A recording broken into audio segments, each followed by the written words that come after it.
Sacred Heart is proud to sponsor Pensacola Histories in recognition of the Daughters of Charity who brought their mission of care to Pensacola over 90 years ago.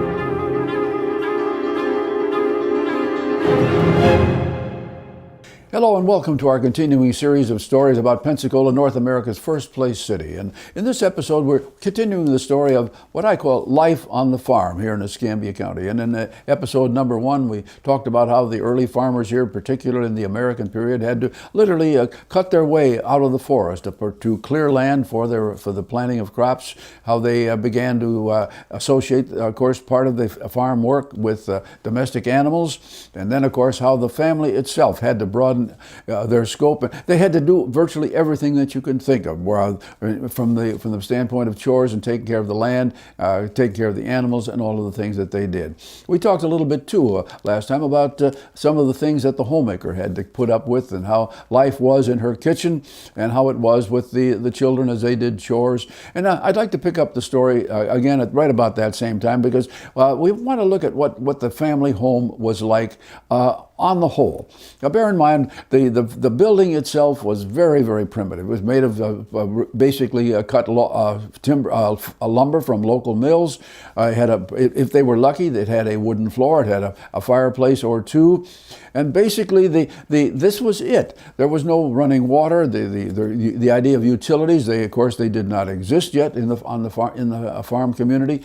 But so basically, when light failed in the afternoon, the farmer and his wife and family had to rely on candles or lamps that were usually filled with either whale oil or some sort of grease that they may have provided for themselves on the farm itself. It was not an easy life. Keeping warm in the wintertime would have been very difficult, because these were buildings with no thought of insulation, and of course the people had to depend largely on blankets to keep warm at night, and it was difficult. Now we have to look a little bit too at what people wore. Now in the early days, you've heard the term, I'm sure, from olden days, how people made clothes out of what they called homespun. This was where the farm wife herself literally spun the threads into cloth and made the cloth that way. And it was a very simple thing. And a lot of the story was pretty much like that. But then we begin to see an unusual change about the year 1850. And it came not from something that our local farmers did, but from something that happened clear out in California.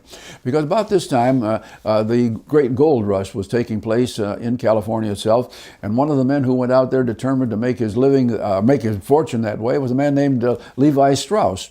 Mr. Strauss quickly found that digging for gold was not very easy, and he saw a need out there, and that was to be able to provide material for tents for the prospectors and the people who worked out there. So he ordered large supplies of canvas, a denim type canvas. Well, once that canvas arrived, a lot of the men said, well, look, we don't need a tent nearly as much as we do a good sturdy pair of pants. And so Mr. Strauss said, well, I can do that. And so from that simple beginning, this was where the Levi was invented. The Levi slacks that we have today, the work slacks that we have today, came from that. And of course, within a couple of years, the manufactured slacks or pants that Mr. Strauss was producing were available in the general store in Pensacola, and consequently, the farmer bought them for himself and for his sons.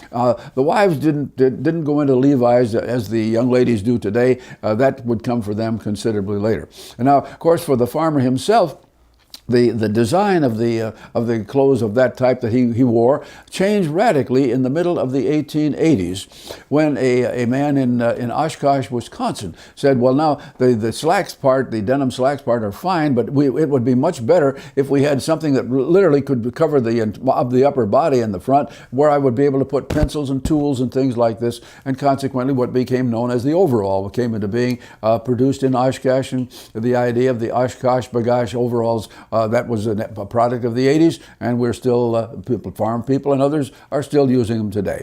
Well, another thing, of course, that the homemaker had to worry about was keeping things clean.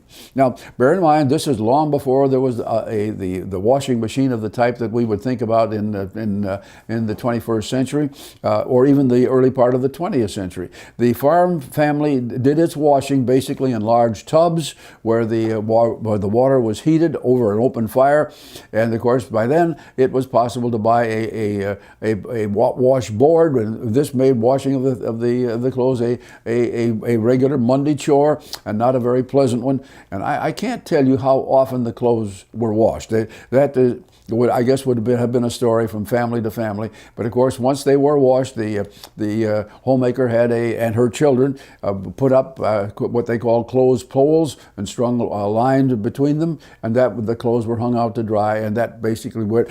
And of course, we can talk about having clothes pressed, but by and large, if you look at old photographs that were taken around the time of the Civil War or well into the last 50 years of the 19th century, you see that most of the men and women too looked pretty mussed. They didn't do a whole lot of work with pressing clothes, because the only way they could do it, if they did indeed have what they called a flat iron, was to heat that iron in the stove or in the fireplace and run it across the cloth itself. That was not easy work, and frequently the materials were scorched. It was just something that people avoided, and consequently the pressed pants they came somewhat later. Well, a lot of the things that were used in the home, of course, depended upon people who were in business in the city. For example, a lot of the tools that the farmer used were the hoe and the scratch and the shovel and this sort of thing were made usually. At least this is now up until we get into the era of the mail order catalog. These were generally produced by a blacksmith, and the farmer would buy either directly from the smith or through the general store in the town. And this was basically true of a number of the things that the homemaker used. Of course, the pots and the pans. Some of them would have been made by a blacksmith, or they would have been imported from outside the community and sold through a general store. But that kind of tools, that kind of material, some of it was manufactured for them right here. The same was true was the work of the tinsmith. I wish I could give you the name of one or two of the men who served in that area, because they were here, but we do not have a record of who they actually were. But the tinsmith was important, because many times the articles that the homemaker used in her kitchen, or the plates and dishware that the family used, would have been made of tin, because it was durable and it was inexpensive, and certainly that was something that came out of the little shops here in Pensacola and was a part of what the people needed to have. Now, this is, when you turn next, of course, when we talk about clothes, and that, of course, is shoes. Now, generally speaking, most families would not have made their own shoes. Most of the shoe work was done by shoemakers or bootmakers in the town or in the city, and that was certainly true of Pensacola. If we look as early, I should say, that's the earliest that we have a city directory with such information in it. But there were half a dozen shoe and bootmakers here then, and of course they would have been serving a broad variety of clientele, and the farmers would have been part of it. Now, one thing that the homemaker herself would have had, in all probability, was what they called a shoe repair kit. So there was all kinds of things that she could do, largely in putting things back together, sewing back together the seams that might have separated or something like that. A pair of shoes, a pair of boots, very important for the family, and this was something that, of course, she had to take care of very carefully, because they were expensive in terms of the overall family income. Now, in addition to that, the homemaker had to be the doctor, if you will, the caregiver within the family. And of course, back in those days, health care in our community was just as it would have been in any rural community at that time. There were physicians in the town. And if we look at the period from 1821 up into the 1880s, we would have had 6, 7, 8 physicians here, most of whom had gotten their training simply by studying medicine with another doctor and had gone in business after about a year's training. They relied heavily on what we would today call home remedies, so the homemaker herself would have had a little shelf back in her home somewhere of what she called purges. And then she would have had liniments and things of that kind, which of course were rubbed on whenever somebody had an ache or pain or something of that kind. The idea of treating cuts and bruises with antiseptic materials and this sort of thing, that would come much later. In fact, many times in the era that we're talking about here, the early era, one of the things that the farm family would do if someone had a scratch or something like that, they would cover it over, smear over it with turpentine, because turpentine was available, and they believed that was as good a cure-all as it was. And I suppose it never actually killed anybody, but not only that was part of it. Okay. We move now, a little bit later on, we come to the post-war era, and things begin to change. The very rough, difficult to use tools that the farm family had used up until this point now began to change. A man up in the Midwest by the name of John Deere came forth with the first steel plow. One was much stronger than anything that these people had before, and of course it was still pulled by the mule or the horse. Well, in most cases it would have been. And this made farming a considerably easier job for most of the crops. Then, almost the same time, a man in the Chicago area named Cyrus McCormick came forth with the reaper, which made the cutting and binding of material as it came off of the field so much easier. And this had two values, of course, to the local farmer. First of all, he was able to grow more crops because he could handle them more quickly. And secondly, of course, the more he grew, the more money he would make for his family, and that was a key part of life as well.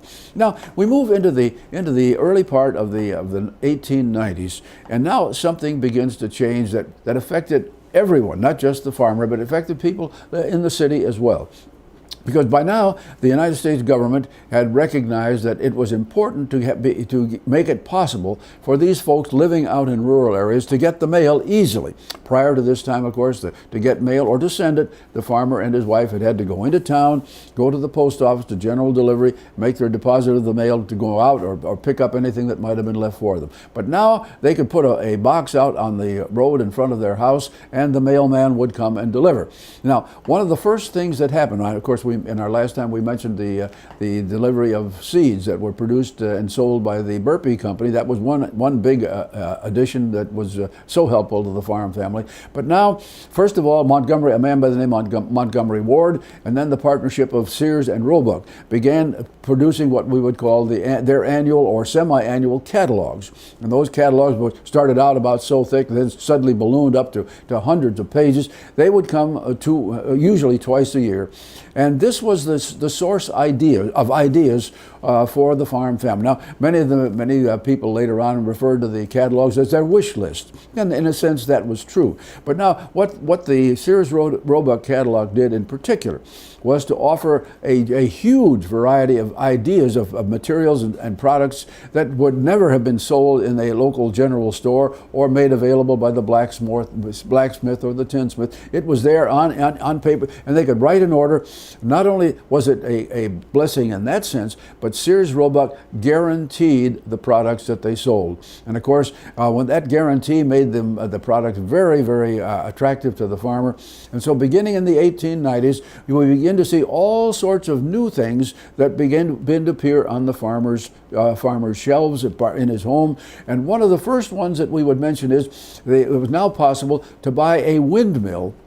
A large windmill that turned around like this, of course, planted out in the yard. The wind would blow, would turn ropes and pulleys, and that would be all of this would be attached to a pump and the pump would bring water out of the ground. So now, instead of having to use the well, now we had a source of water that, with a little ingenuity, could be piped not just at the site of the windmill itself, but into the barn or even into the home or the kitchen. And this of course, made a tremendous change in the way that the the homemaker and the home and the family itself would live. So with the coming of the rural free delivery and then the Sears Roebuck catalogs and things of that kind, life began to change down on the farm.